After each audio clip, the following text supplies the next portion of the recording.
Hi there. Welcome back to the Rare Book Views channel, where I love to talk about books and collecting, buying, bookstores, libraries, all the book things. During the year, I really love finding the perfect book for people for gifts, and I put a lot of thought into it. I get really excited about it. And so when I do shopping videos, I'll say, oh, I bought some things I can't show you, there for presents. And one year, somebody said after the holidays, when are you going to show us all those books that you've been squirreling away? So today's the day. I'm going to show you everything right before I wrap them and send them off. Some shipping tips. I have a lot of family members pretty much on the other side of the planet, so I give a lot of thought to shipping costs, and I am pretty basic. So I basically brought all of these books together and put them on a shelf, waiting for the holidays to send them. And I really love getting them from a used bookstore, from a local store. And my favorite is a charity shop. And I'm often talking about I go to the bookstores that are to benefit the library or other causes, and then the used book sales that are for various charities. And I just love that. It's so nice to think about finding something that is going to get a new life and it's going to have somebody that it'll inspire. So this, I'll show you on the spectrum leading up to the people who give me the most elaborate and sincere thank you notes. We'll start at this end. Let's see. Okay, for my niece, who is a young, precocious woman who is really, I think, is pretty academic. And my sister told me that she is very into this series, and so is her brother. And my sister specifically told me both of them would benefit. So I got some Rick Riordan's. This is puzzling because there are many, many sub-series. So I got two that are number one in two different series, hoping that at least that would help the collection. And then for my nephew, who has discovered the wonderful world of Harry Potter, this book, this is really cool. It is, I think, age appropriate. It's kind of good vocabulary, and then it's got a bunch of these flaps to explore and sort of stop and look at things. And he has some concentration is not his favorite, so he's not going to sit and read for a ton of hours. So I think it's going to be a really good fit for him. And then for my nephew, who his hobbies are hard for me to pin down. It's hard for me to understand, but I know he's into Minecraft, and I got this set, and it's really funny to me that it's the unofficial novels, and it says unofficial many times on this box of Minecraft stories. So I hope that that will hit the mark. And this one is a good example. This is the padded flat rate mailer from USPS. And what I like to do is take some cardboard and kind of beef it up so that when I ship it, that's the best price probably. I could have shipped these book rate if I had had my act together and done it sooner, and that would probably be the best. I think that would be the least expensive. But for Christmas, you're kind of rolling the dice, especially because it's so far away. Who knows when they'll arrive? So this way, I'm sure when they're going to get there. And the padded mailer, they fit in here fine. And I just think to give them a little more structure, keep them a little safer, we'll put them in the mailer. These are for my aunt. She enjoys mysteries and is a quilter. All the women in my family pretty much are quilters. That is our legacy. That is my inheritance. I know how to sew and make a quilt.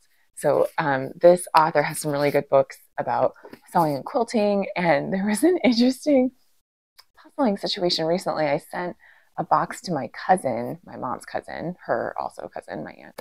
And I sent her a box of books by this author that I've been collecting for her. And I sent them off. And my aunt saw them, and then she sent me a thank you note for them. So apparently she borrowed them from my cousin and thanked me. And these are not the same ones. These are different ones by that author. So I'm hoping they'll make their way around the family, which is really nice. And then, oh, this is a cool one. Okay, I really like this publisher, Heritage Press. They put their books in slipcases, and so they're a little fancier. I made a video about the ones that I have in folios, which is the even fancier British version. I'll put a link to that in the notes if you want to hear more about Heritage Press. This is a 2-volume set of the Lewis and Clark journals, which I think are really neat.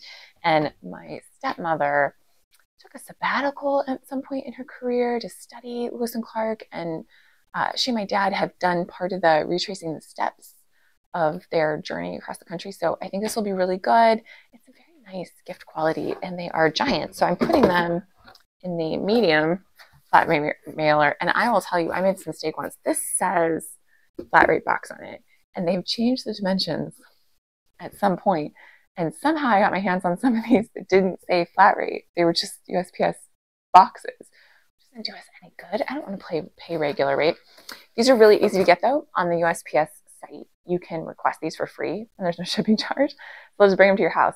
You do need to do it well in advance of the holidays. So I try to keep a few of them on hand to make sure I'll have a place to put all these. But these guys, these are hefty. These are giant and they're pretty heavy. So I know for sure flat rate is the way to go. I'm very excited. They fit in there. And then last but not least, my niece, the reader, I think I might be the favorite aunt because I really love supporting the reading habit. She's in high school now and she really enjoys just good books. There was a long time where it was Nancy Drew. I collected the Nancy Drews for her. And I love, this is the other medium flat rate box. So they're the same charge, but this one, generally stack them like this. One stack, and then when it was Nancy Drew's, they actually fit 2 stacks of them right in there, just snug as a bug. But these go in, you got to work your way around. So I do 1 stack and then sort of fill in the sides. You want to be there kind of tight so that they don't have any wobbly room, and then that will keep them nice and safe. So I just wrap them in separate piles and then I'll send them off. And this is definitely the cheapest way to do it for where she is. Okay, she is interested right now. Good books, mysteries.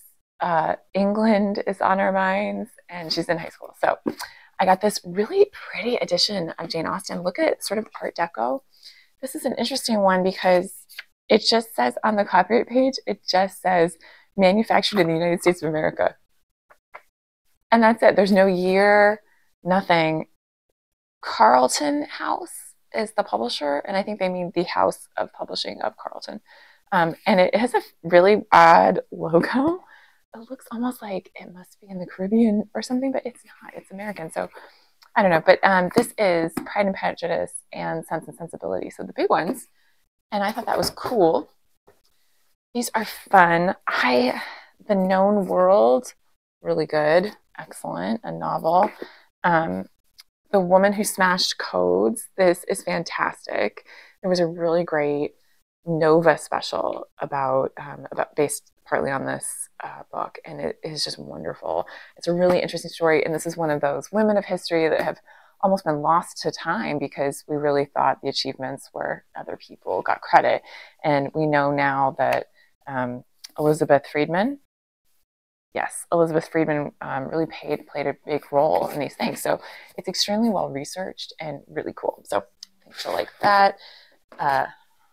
The Night Circus by Erin Morgenstern. This is just such a unique, great book. Erin Morgenstern did just a wonderful job on this, and it's just such a fun read. It's so good that when I bought this, the cashier at the charity bookshop said, "Oh my gosh, this is such a good book." Really wonderful.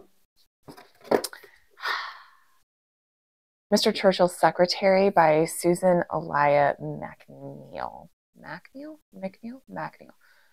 There's a whole series with this heroine who solves mysteries in England around very famous like icons in England, and this one is extremely good.